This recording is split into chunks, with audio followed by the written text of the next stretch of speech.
అందరికీ నమస్తే. ఇద్దరు కాంగ్రెస్ పార్టీ సీనియర్ నేతలు, ఇద్దరు కాదు ముగ్గురు, వాళ్ళు చేసిన స్టేట్మెంట్స్ కాంగ్రెస్లో సలసలసల మండిపిస్తున్నది.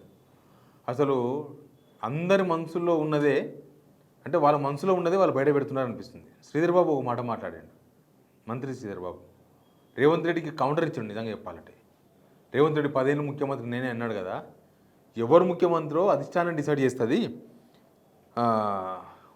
అనుకుంటారు, అనుకునే వాళ్ళు అనుకుంటారు, కానీ ఎవరుండాలో అధిష్టానం డిసైడ్ చేస్తుందని చెప్పిండు.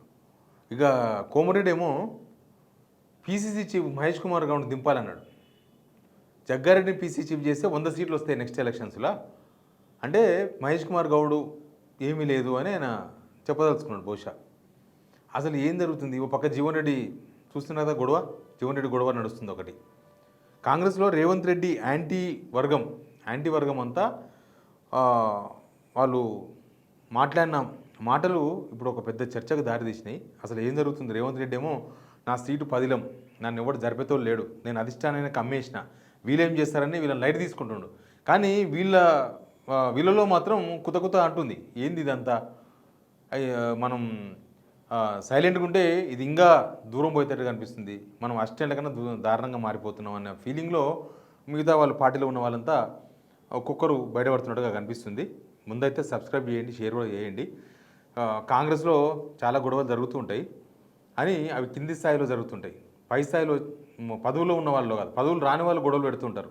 మాకు పదవి రాలేదనో, లేకపోతే మాకు అన్యాయం జరిగిందనో, లేకపోతే మమ్మల్ని పట్టించుకుంటలేరనో, ఇట్లాంటి జరుగుతూ ఉంటాయి. కానీ ఇక్కడ CM versus ministers, Mahesh Kumar Goud విషయంలో ఏం జరుగుతుందో చెప్తాను నేను. అయితే శ్రీధర్బాబు చేసిన స్టేట్మెంటు చాలా చర్చనీయాంశంగా మారింది.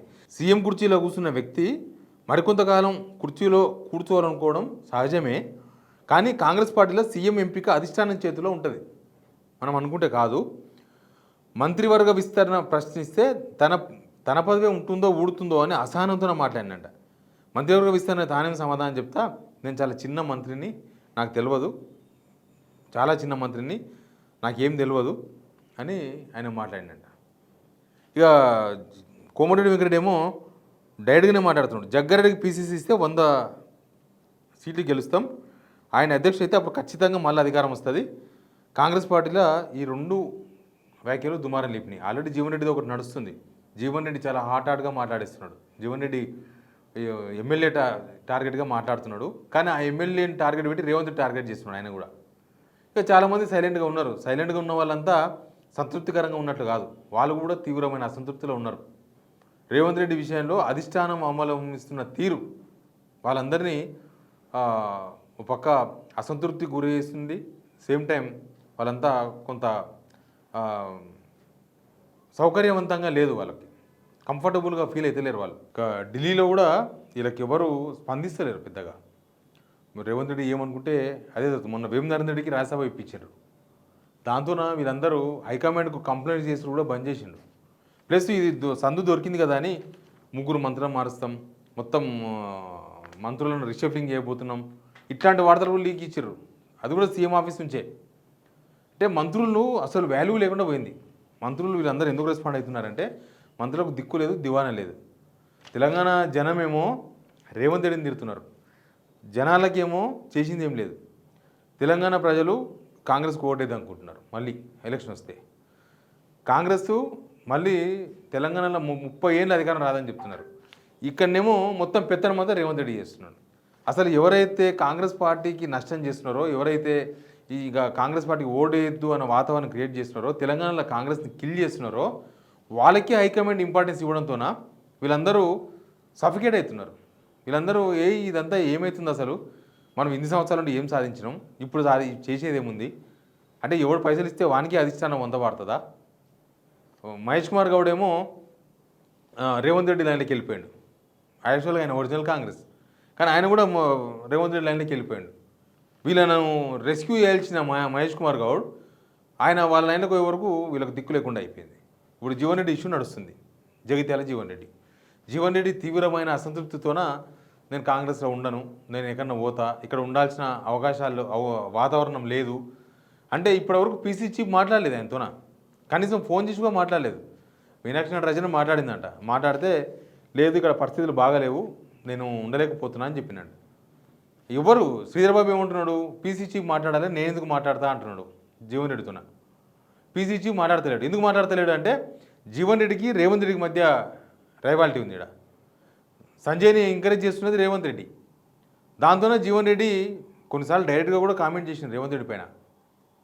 రేవంత్ రెడ్డి ఎందుకు నిన్న ఏకంగా కలెక్టరేట్ ముందు రైతులతో కలిసి మొక్కజొన్న రైతులతో కలిసి ధర్నాలో పార్టిసిపేట్ చేసినట్టే అర్థమైంది.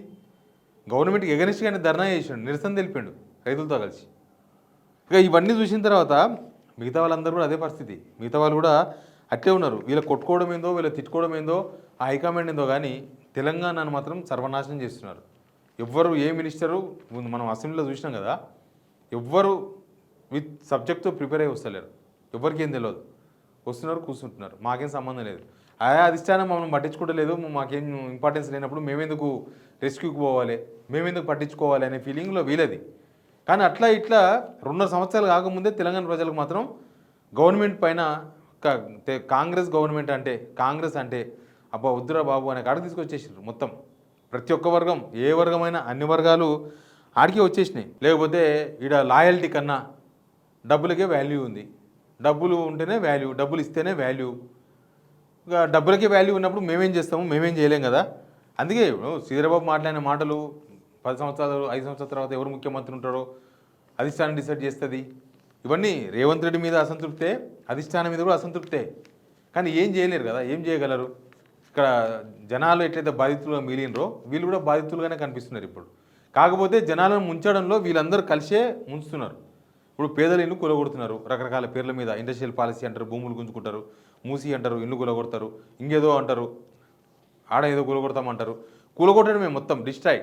ఈ కూలగొట్టే విషయంలో మరి ఎవరైనా ఒక్కరన్నా మాట్లాడుతున్నారా? ఏ ఒక్క మంత్రి అన్నా ఆ పేదలకు అండగా నిలుస్తున్నాడా?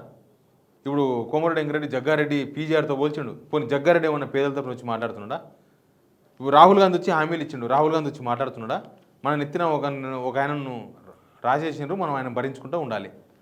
ఇక్కడ ఎవరు ఓటేసిన ప్రజలు ముఖ్యమంత్రిని గెలిపించుకున్నాం మా ముఖ్యమంత్రి అనే ఫీలింగ్ లేకుండా పోయింది. షీల్డ్ కవర్ ముఖ్యమంత్రి, వాళ్ళు చెప్తే ఎవరైనా ముఖ్యమంత్రి అవుతారు. రేవంత్ రెడ్డి దింపి ఇంకోరు ముఖ్యమంత్రి చేయొచ్చు. హైకమాండ్ ఎప్పుడైనా నిర్ణయం తీసుకోవచ్చు. ఇప్పుడు ఆయనకు అవసరం ఉంది కాబట్టి ఆయన దువ్వుతే దువ్వచ్చు, ఆయన ఏం చేస్తే అది ఓకే కరెక్ట్ అంటుండొచ్చు. కానీ సిచ్యువేషన్ ఎప్పుడు ఒకలాగా ఉండవు. రాజకీయాలు రాత్రి మొత్తం మారిపోతూ ఉంటాయి. బట్ వీళ్ళు చేసిన స్టేట్మెంట్స్ చూస్తే కూడా వీళ్ళు కూడా ఆశతో ఉన్నారు. రాజకీయాలు ఎప్పుడు ఒకలాగా ఉండవు. ముఖ్యంగా కాంగ్రెస్ అధిష్టానాన్ని కొన్ని సంవత్సరాల నుంచి చూస్తున్న వీళ్ళు కాంగ్రెస్ అధిష్టానం ఇవాళ సాయంత్రం ఉన్నట్టు రాత్రికి ఉండదు, రాత్రికి ఉండదు, పొద్దుగాల ఉండదు. అది మంచి జరగవచ్చు, చెడు జరగవచ్చు, ఎట్లన్నా పోవచ్చు.